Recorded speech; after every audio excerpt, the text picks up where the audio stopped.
Sam Bankman-Fried sentenced $11 billion, 25 years in prison. Your reaction to what Judge Kaplan said? I'm surprised actually that it was so low. And I say that not because I think it should have been higher.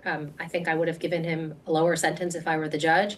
But given how Judge Kaplan viewed him and some of the things he said throughout the pendency of the entire case, and then the things he said at the sentencing himself, I thought he was going to give the government what they asked for. So I think it was kind of a break for Sam Bankman-Fried.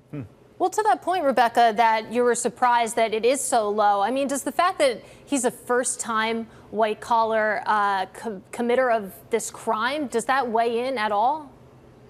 It definitely does weigh in. It weighs in a technical way, in the way that the recommended sentence is calculated in the guidelines themselves. And then, of course, it weighs in on the way the judge thinks about him.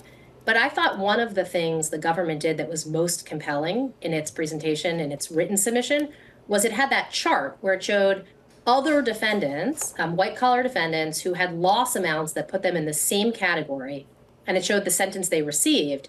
And those sentences were, typically in the 40 to 60-year range. And so the government, I thought, did a good job of saying to the judge, for fairness, to put this defendant in the right spectrum of other defendants, that's the right sentence. And those people also didn't have a criminal history.